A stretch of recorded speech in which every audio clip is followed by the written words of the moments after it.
Okay, in this lecture we're going to talk about the makefile utility, and this is going to be relevant to one of your homework assignments. So when we talk about makefiles, we're really talking about a utility that's part of Linux, and you can also make it available as part of the Windows environment. That's not directly related to C or C++ programming, but more related to compiling those programs and building tools to use when we're building larger and larger program sets, often with more than one person working on them. But the makefile utility goes even beyond that, and that we can do other kinds of processes with it as well. So it's a pretty useful tool, and there's a lot of other tools that build upon the same concepts. So the motivation behind using make is that when we're doing small programs where everything fits in a single file, it's not really a big deal to compile. We don't really save any time by creating a script or a tool to help us compile all the pieces and parts, because there's only one piece and one part. So typing the GCC line is not that big a deal. But as we get into not so small programs, where there's lots of lines of code, there may be multiple components, multiple files, more than one programmer, there's several reasons that we might want to have a tool to help us use that. We'll talk about those reasons as we go. First thing is, as we start building bigger programs, the single file concept just doesn't work very well. We need to be able to split things apart, because those longer files are harder to manage, both for you as a developer and also for the machines themselves. Think about how you probably hate websites that just go on and on and on all on one long page and aren't broken up into different pages so you can get to what you're looking for quickly and easily. And of course, as we make bigger and bigger programs, and even when we split them into parts, every time we make a change, if we're doing a complete compile and link every time, typing in all the file names and all that, the compile time gets longer and longer, so we have to wait longer before we can test that one little fix that we just made. And we can't obviously then work on it simultaneously either. We have to kind of do everything one at a time. So those are some of the reasons that this is useful. So the idea is we divide our project into multiple files. This helps with understanding, helps with speeding up the process, also helps us with reuse, because if we split up some of our tools that we build, just like you're building students and courses and all that, we may be able to reuse those from one project to the next, even though what we're doing with those things may change. So it helps us maintain things better, helps us reuse things better, and then we can minimize the compilation when we change something, because if we break it up, only the C files that change need to be compiled, and then the only things that we need to link in are the things that change, the object files, to create a new executable. So we can control the time it takes to do that process. And this becomes especially important when you're trying to do debugging, where you need to try a fix, compile it real quickly, see if it fixes the problem, whether it be a syntax error or whether it be a logical error. We want to be able to get back to seeing if it fixes the problem very quickly, and not have to wait for everything to recompile and relink every time. So we use a Unix, Linux type utility called the makefile system. The command is actually called make, and it reads a makefile, which for convenience we'll typically name makefile, as long as we only have one of those in a particular directory. Because if we name it makefile, then the make command or the make utility will look for that name automatically. Otherwise, we have to specify the name of the makefile when we run the make utility. So if you just, every time you create a new, for example, homework assignment, you create a new directory or subdirectory and put all your files in there, then you can always call it makefile. And it's really a script that defines for the make utility what the dependencies are among the files that make up our project, and then what to do with those files. So in our case, it's going to be running GCC or eventually G++, but we could be doing other things with those files too. We could be using a different language like Java or Perl or Python or something like that, or we could be, I don't know, doing some system administration types of tests or whatever. So the make command reads that make file, understands the project structure, and then does what we've asked it to do with those files. Okay. The first thing we have to do in order to create a make file is we have to understand the structure of our project, whatever it is. And like I said, we're going to be right now focusing on a C project or C++ project. So we're going to create something called a directed acyclic graph. Now, a graph is just a set of nodes that are connected together by lines, And if it's directed, that means those lines have arrows. We go in a certain direction, if you will. And acyclic means there's no cycles. In other words, there's no loops. We don't ever loop back on a particular item or a particular step and do it over again. Now, graph theory is something that you're going to study much more in depth later, but anything in graph theory starts out with this concept of a directed acyclic graph, or at least a directed graph. Later, you'll learn about graphs that do have cycles in them, but we don't want ours to have cycles.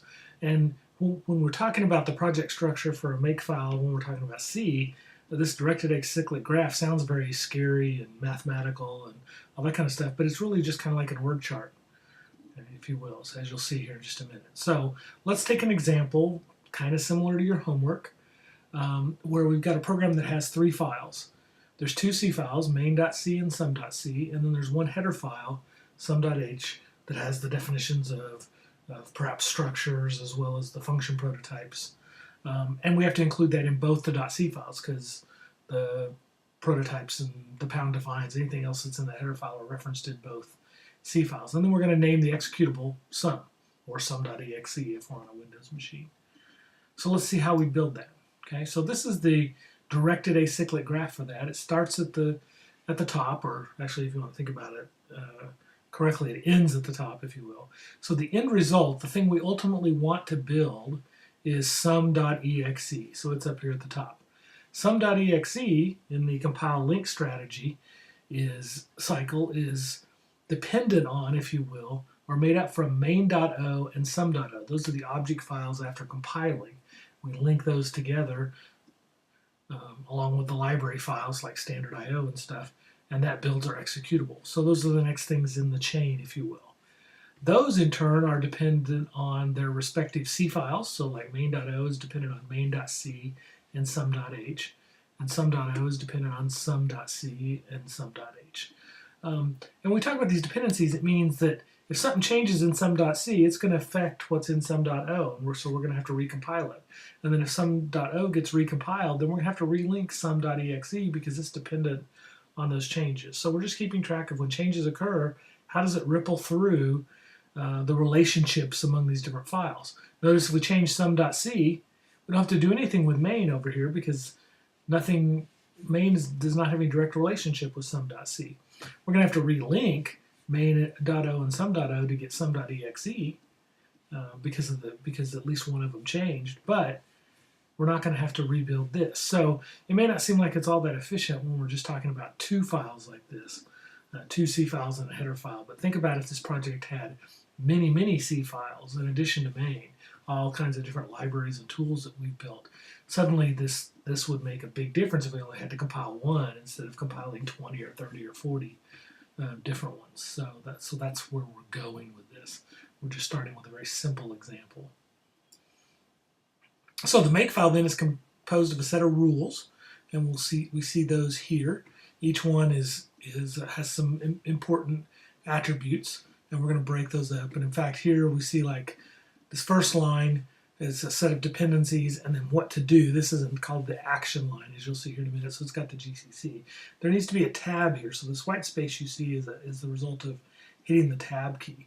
So each of these is a rule, and if you notice, the rules kind of go with the directed acyclic graph that we had on the previous page. At the top is, how do I build sum, the exe file? Well, I build it based on its dependencies on main.o and sum.o, and this is the GCC line to do that. GCC-o, what's the output file name? Sum, and then these 2 files, and GCC is going to know that since both those into .o, we only have to do the link portion. And then main.o is dependent on this C and H file, and we have to do a compile without a link, so that's what the -c does. It says compile without linking to get main.o, basically. And then the same thing for sum.o. So we kind of went down that graph and created this set of rules. And there might be more than this, but for this particular example, that's all we need. So if we look at each of those rules, and we break it into its parts, the thing that's on the left-hand side of the colon on the first line is called the target. In other words, what it is we're building, if you will. On the right-hand side of the colon is the dependency list, which could have more files than this, but these are the ones that are relevant for our particular example. That tab, which is very important, notice the 3 exclamation points, needs to be a tab. This is a utility that has some pickiness to it about what kind of white space and where it is, and then whatever action I want to take, which in this case has to do with compiling.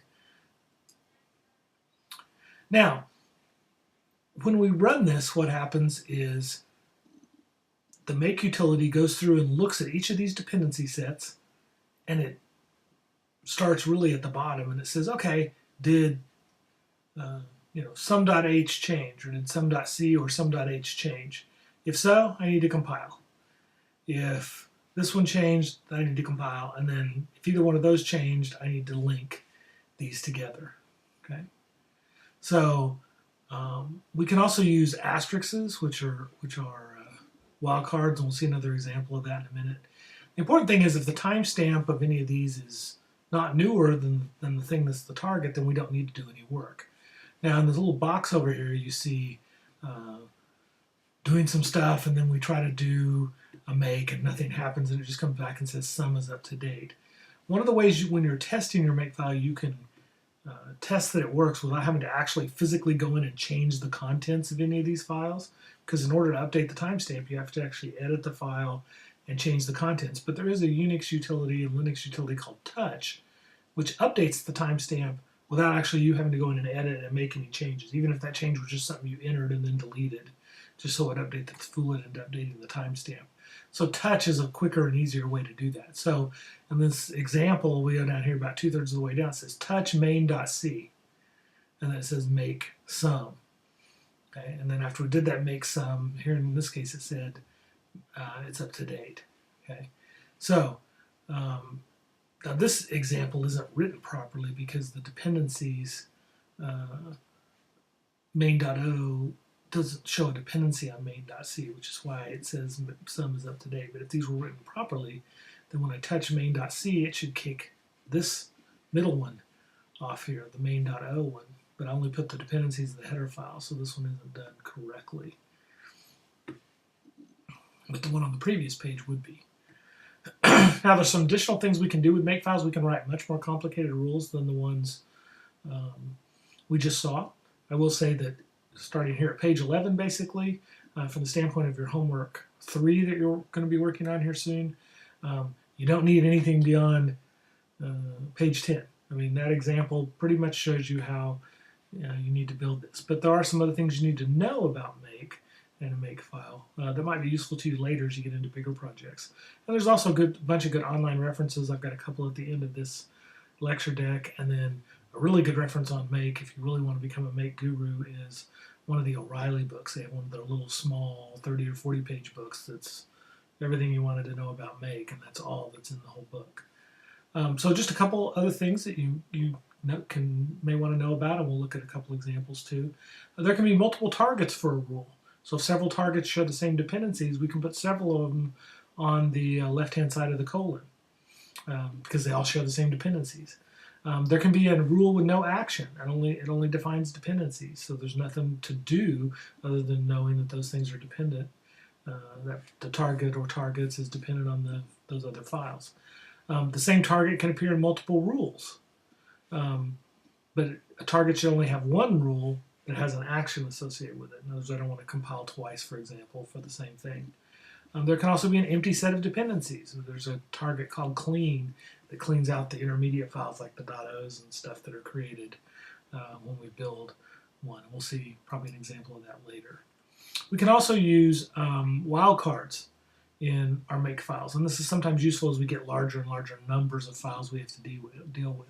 So for example here, we can create a variable, say objs equal main.o sum.o, and if there were other .o files that were part of our project, we could just list those here and assign them to this variable, and then we could say, for example, in this case, sum, which is the executable, is dependent on all the objs. So $, and then the variable name in parentheses would actually access that variable. So it would have this list. So instead of having to type all of them out, maybe there were 10 or 15 of them, every time we do one of these actions or whatever, we can just do it here. Because in this example, we have to type main.o and sum.o here for the dependencies, then we also have to type them down here in the GCC line. So by creating a variable, I can type something much shorter. And again, in this example, we're not saving a whole lot, but in examples where there's maybe 10 or 15 object files, that's a time savings. And if we don't have to worry about, oh, we got them all here, but we left one out here. So just like we use pound defines for constants and things like that. It gives us some of that flexibility. This $A here is automatically the name of the target. So it basically takes this name and inserts it here. So GCC-O $A would be like our sum on the previous one, and then the name of the object files. We can also use wildcards, which would get, like, for example, all the C files. So this says that we can use a pattern that says every .o file is dependent on the same name .c file plus sum.h. And that's true in this example. Main.o is dependent on main.c and then sum.h, and sum.o is dependent on sum.c and sum.h. And then here we just put GCC-C $*, so that evaluates to the current C file, whichever one it was using in this wildcard, and do that. I don't recommend you try and do this kind of stuff right away. Stick with the simple one for now. You can maybe try using some of these when we get to some homework that have many more files than what we're doing at this point. So the idea behind the make operation then is once we have this directed acyclic graph constructed, we should create the target of the first rule, and we're just going down through the DAG and creating all the target dependency lists and the actions that we need to do. And then we can test it. Okay.